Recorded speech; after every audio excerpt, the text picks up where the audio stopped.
Hello everyone, हम class 12 maths का एक क्वेश्चन डिस्कस करते हैं। देखो इसमें हमें क्या है, ए हमें कोई सेट गिवन है जिसमें नंबर्स है फ्रॉम 1 to 9। ठीक है ना। ए क्या है, एक सेट गिवन है जिसमें नंबर्स इंक्लूडेड है फ्रॉम 1 से लेकर अप टू 9 तक। ये नंबर्स इंक्लूडेड है, ठीक है ना, ए सेट में। ठीक है। और जो है ना, आर एक रिलेशन है, ए क्रॉस ए पे डिफाइंड है किस तरह से, from A B to C D, है ना। ठीक है। और किस तरह से है, रिलेशन क्या है, अगर a प्लस डी जो है ना वो किसके इक्वल है, b प्लस सी के। a प्लस डी मतलब इन दोनों के एक्सट्रीम्स, है ना, वो किसके इक्वल है, b प्लस सी के। ठीक है। और ठीक है, और हमें प्रूव करना है कि r जो है ना इक्विवेलेंस रिलेशन है। उसके बाद हमें इक्विवेलेंस क्लास निकाली है। ठीक है। तो सबसे पहले तो इक्विवेलेंस रिलेशन को शो करने के लिए हमें तीन बातें प्रूव करनी पड़ेगी कि जो r जो है एक तो सिमेट्रिक है, एक हमें प्रूव करना पड़ेगा कि वो ट्रांजिटिव है, और एक हमें प्रूव करना पड़ेगा वो रिफ्लेक्सिव है। अगर वो तीनों तीनों कंडीशन को सेटिस्फाई कर देते हैं, मतलब वो सिमेट्रिक भी होते हैं, वो ट्रांजिटिव भी होता है और वो रिफ्लेक्सिव भी होता है, तो हमारा जो रिलेशन होगा वो इक्विवेलेंस रिलेशन होगा। और सबसे पहले हम रिफ्लेक्सिव प्रूव करते हैं। रिफ्लेक्सिव देखो हम कैसे करते थे, अगर हम मतलब ये थोड़ा क्वेश्चन थोड़ा सा मॉडिफाई करके दिया हुआ है। अगर सिंपल क्वेश्चन होता तो मान लो ए बी में कोई रिलेशन गिवन है, तो अगर ए बी में रिलेशन गिवन है, रिफ्लेक्सिव को शो करना होता है तो हम ए में शो करते थे, है ना। अब हमें रिलेशन किस तरह से गिवन है, from A B to C D, है ना। तो मतलब इस तरह से गिवन है तो ए बी का रिलेशन ए बी के साथ ही शो करेंगे। तो अगर वो मतलब वो कंडीशन को सेटिस्फाई कर जाता है, अगर इक्वालिटी में दोनों साइड मतलब सेम चीज़ें आती है ना, तो हमारे रिलेशन जो है रिफ्लेक्सिव है। यानी कि ए बी का रिलेशन रिफ्लेक्सिव के लिए हम किसके साथ शो करेंगे, ए बी के साथ। ठीक है ना। अब देखो क्या था, लास्ट के दो एलिमेंट्स, सॉरी एक्सट्रीम्स, दो एलिमेंट मतलब दोनों की एक्सट्रीम्स, यानी कि ये वाला और ये वाला, A plus B is equal to, जहाँ पे खत्म हो रहा है और जहाँ से ही शुरू हो रहा है, is equal to B plus A. अब ये बात तो ट्रू है, इसका मतलब ये हमारा जो रिलेशन है वो रिफ्लेक्सिव तो है। अब सिमेट्रिक की बात करते हैं। देखो सिमेट्रिक में क्या होता था, सिमेट्रिक हम कैसे प्रूव करते थे, जब हमें ए बी में रिलेशन प्रूव गिवन होता था तो हम अगर वो रिलेशन बी ए में शो कर देते थे तो वो हमारा रिलेशन जो है सिमेट्रिक होता था, अदरवाइज नहीं होता था। तो अब हमें किस तरह से है, from A B to C D given है ना हमें रिलेशन, तो अगर हम इन दोनों को उल्टा कर दें, यानी कि from C D to A B, अगर हमारी कंडीशन में इक्वालिटी में दोनों साइड्स मतलब एल एच एस और आर एच एस अगर इक्वल आ जाते हैं तो इसका मतलब क्या, रिलेशन सिमेट्रिक है। ठीक है ना। तो अब हम क्या करेंगे, देखो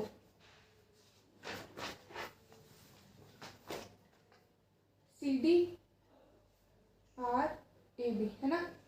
तो अब इन दोनों के एक्सट्रीम्स यानी कि सी और बी, ठीक है, और यहाँ पे ये खत्म हो रहा है डी प्लस ए, और ये बात तो इक्वल है क्योंकि B plus C is equal to A plus D तो हमने पहले भी प्रूव किया हुआ है, मतलब ठीक है ना।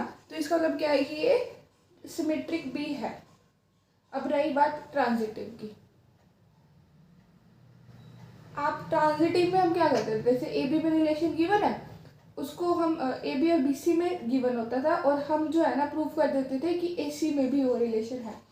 सिमिलरली हमें देखो A B R C D, इसमें हमें रिलेशन गिवन है, ठीक है ना।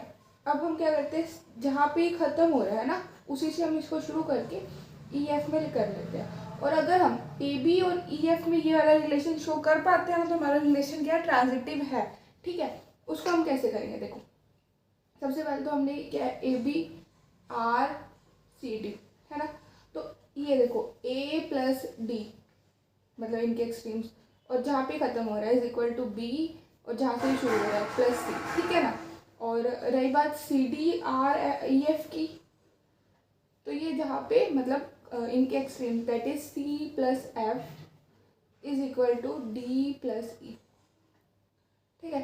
अब इसको 1 बना दो और इसको 2 बना दो, और क्या करो 1 प्लस 2 कर दो, ठीक है। तो this will be A plus B plus C plus F is equal to B plus C plus D plus E, ठीक है ना। ये सी और डी आपस में कैंसिल हो जाएंगे, ठीक है ना। और हमें क्या मिल जाएगा,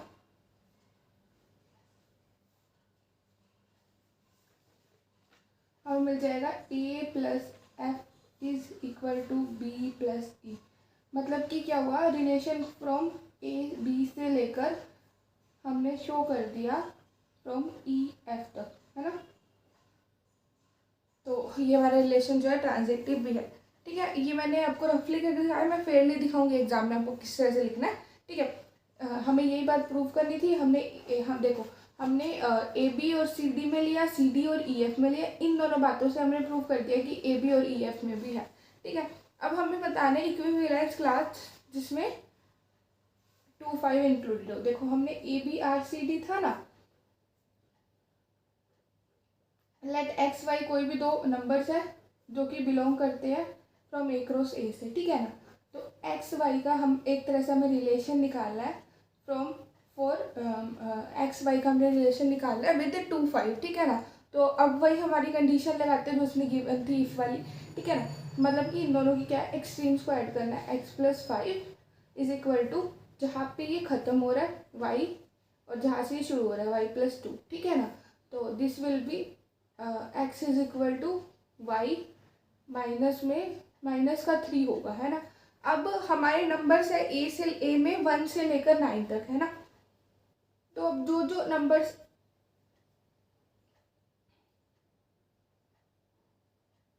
जो दो नंबर के सेट इस कंडीशन को फुलफिल कर जाएंगे वो नंबर इंक्लूडेड हो जाएंगे। फॉर एग्जांपल इन केस हम x1 लेते हैं तो y विल बी 1 + 4 इज, उधर जाके 4 हो जाएगा ना। हम क्या करते हैं y की वैल्यू लेते जाते हैं और देखते हैं कि वो x की सेटिस्फाई करेंगे नहीं, ठीक है। अगर हम y को 1 लें, ठीक है ना, y को 1 लेंगे अगर हम, तो क्या होगा 1 - 3 इज -2 तो इसमें इंक्लूडेड ही है, यानी कि y को हम 1 नहीं ले सकते, y को हम 2 भी ले सकते हैं क्योंकि तब भी नेगेटिव आएगा, y को हम 3 भी ले सकते हैं क्योंकि तब 0 आएगा। 4 से बात करते हैं, y को अगर हम 4 लेंगे, ठीक है ना, तो x विल बी 4 - 3 इज 1, ठीक है। y को हम 5 लेते हैं, y को 5 लेंगे तो x विल बी 2। y को अगर हम 6 लेते हैं तो 6 - 3 विल बी 3, ठीक है। y को हम 7 लेते हैं तो 7 के साथ क्या होगा, 7 - 3 इज 4, है ना। और क्या, y को अगर हम 8 लेते हैं तो 8 - 3 विल बी 8 माइनस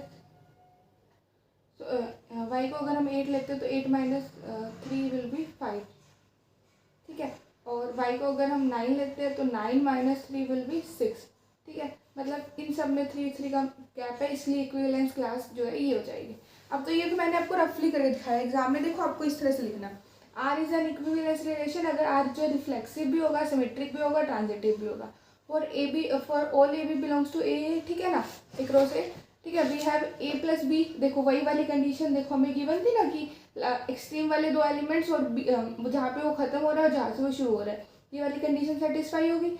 इसका मतलब क्या, ए बी का रिलेशन ए बी के साथ है for every A B belongings to A cross A, इसलिए आर रिफ्लेक्सिव है।